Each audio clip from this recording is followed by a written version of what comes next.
Januari 2025, balik dengan saya. Kita bahas XAUSD. Now kita ngomongin XAUSD di Saxo. As usual, kita ngomonginnya di daily-nya dia sendiri. Di daily-nya nih lumayan menarik teman-teman ya. Kenapa sih bilang lumayan menarik? Karena potensi dia akan melanjutkan bullish momentumnya itu terbuka lebar. Walaupun di sini dia agak lambat-lambat ya. Menurut saya ini adalah hari penentuan karena nanti malam akan ada new CPI. So let's see what will happen. Kalau misalnya kita ngomongin PDH, PDL, sebenarnya PDH di sini sudah di ini ya, dimakan. Ini kan dia retest, tapi memang nggak berhasil breakout ya. Walaupun dia nggak berhasil breakout, tapi at least dia nge-retest teman-teman.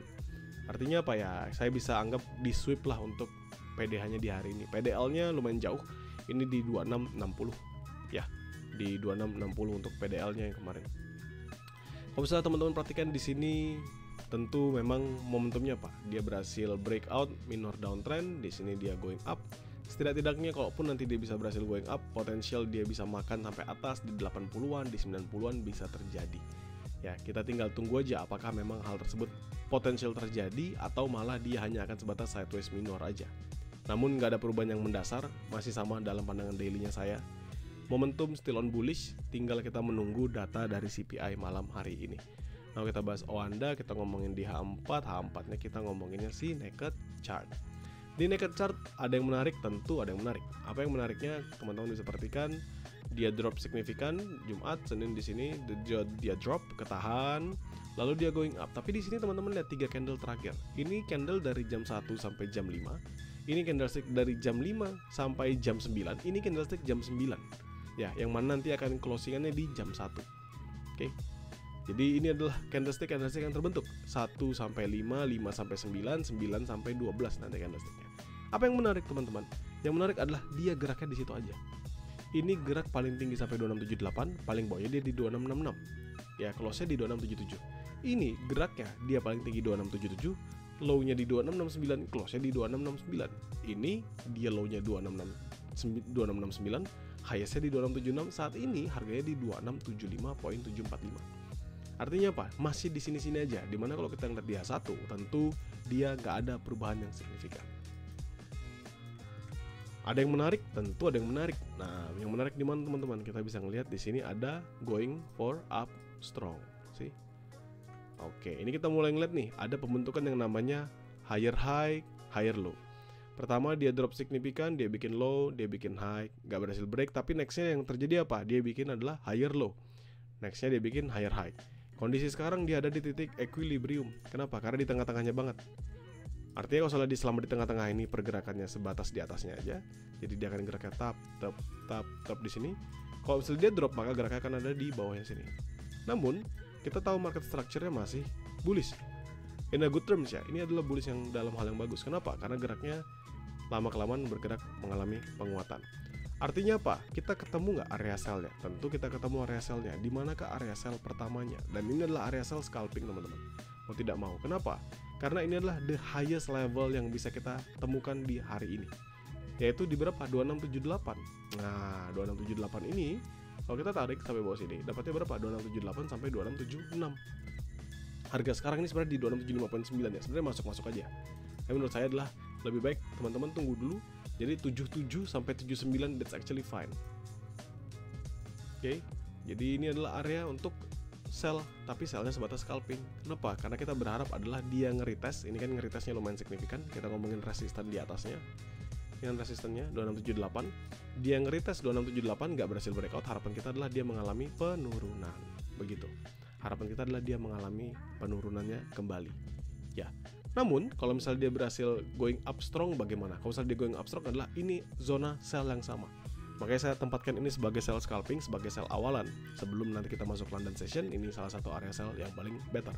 77 sampai 79, trade on lower time frame only. Selama 78-nya masih strong di lower time frame. Jadi ceknya by M15, M5 sampai M30. Maksudnya gimana? Nih kalian bisa cek di M15-nya. Di sini berapa kali dia retest? 1 kali, 2 kali, 3 kali retest. Apakah berhasil break? Nggak berhasil breakout.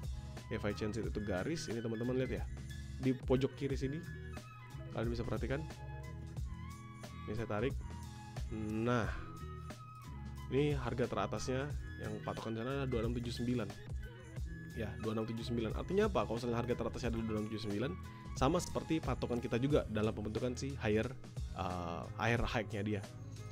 So kalau misalnya kita bisa manfaatkan buat sell, ya sell scalping paling dekat cuman ini aja teman-teman. Paling dekat 77, 78, 79. Harapan kita adalah bisa nge-hold si 78 sama 79-nya. 77 ya sebagai ya istilahnya tanam kaki lah. Kita masuk lebih awal. Begitu, itu sebagai sell scalping only. Bener-bener sell scalping only. Kenapa ya? Tentu kita tahu tadi momentumnya going for bullish, PDH-nya sudah di sweep, at least dia bisa makan lebih tinggi. Sell high risk, sell high risk lagi. Sell high risk-nya di berapa? Sell high risk pertama ada di 8284. Selama 82-nya nggak di breakout. Jadi apa? Jadi kalau nanti dia going up, 79 break, lalu dia ketahan lama di 81, 80, 81, 80, next candle-nya dia open, masuk ke 82, kita ajar untuk 82 sell-nya. Kita berharap dia bisa akan retracement, stop dan retrace dari harga tersebut. Ya, itu dulu. Yang usah kita ngomongin di H4, kalau teman-teman perhatikan, ini juga salah satu area yang menarik. Karena apa? Karena ini adalah gap yang kebentuk. Ini kan satu drop signifikan, so there's a gap yang kita harapkan dia bisa bertahan di atas tersebut. Untuk apa ya? Untuk kita bisa masuk makan sell dengan baik. Buy-nya di mana? Nah, itu pertanyaan yang paling bagus juga. Pertanyaan selanjutnya yang bagus juga. Teman-teman bisa perhatikan di sini dia going up, strong up dan drop up gini, dan ketahan selalu di pertengahan ini, di persimpangan tengah ini. Saya ganti garis. Ini adalah yang menahan dia untuk nggak lebih turun lebih dalam. Saya ulangin ya, nggak lebih turun lebih dalam gitu. Bahasanya agak ribet, tapi ya itulah maksud saya. Tidak dia bikin turun lebih jauh. Di berapa? 2669 teman-teman. 2669. Ini menarik banget karena di sini teman-teman bisa perhatikan dia drop, ketahan sampai akhirnya satu candlestick drop signifikan ini ya, tapi selalu ketahan di atas 2669. Di sini juga sama, berhasil break 2669, ketahan. Kayaknya 2669 ini price psychological price yang menarik. Artinya apa? Kita bisa buy sekali lagi. Buy high risk 2669. Jadi 2669 turun sampai ke 2667 area buy-nya kita. Ya, 2669, sorry ini saya pasin ya. Nah, 2669 saya pasin.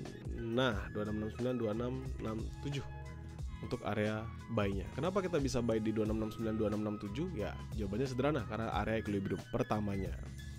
So, kalau kita ngomongin area terdekat, satu area sell scalping 7779, trade on lower time frame only, ya seperti biasa sell scalping kita 10-15 pips sudah cukup. Kalau misalnya dia collect all zone, terus dia balik ke 77, dia ngasih profit sedikit, 77-nya clearance saja nggak masalah, 78-nya clearance, 79-nya sediakan 1-2 layer aja kalau misalnya teman-teman entry-nya berlayer-layer. Kalau enggak ya teman-teman bisa clearance all, berharap nanti kalau dia nge-retest sekali lagi bisa masuk lebih atas.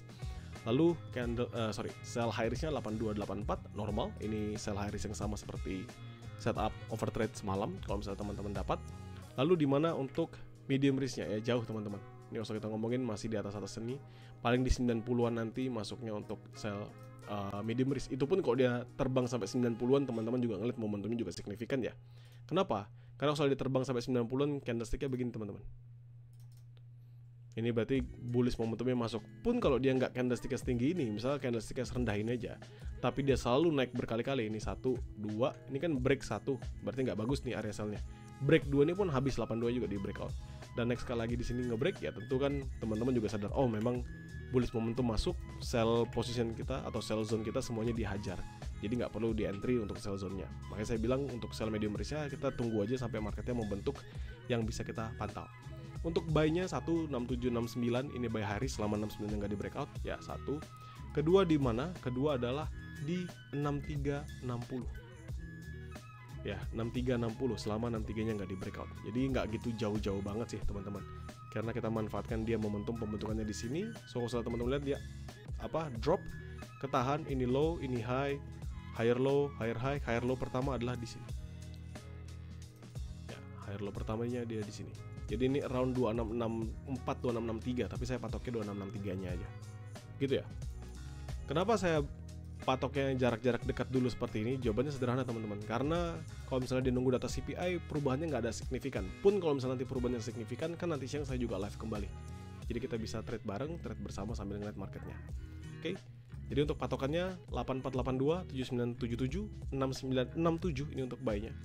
Lalu 6360 sama di bawah sini teman-teman, 5452. Ini area yang sama seperti juga di area yang saya sampaikan semalam, 5452 sebagai buy high risk-nya. Oke, semoga membantu teman-teman. Jadikan mapping ini sebagai referensi. Teman-teman sesuaikan lagi dengan cara trade yang kalian jalankan.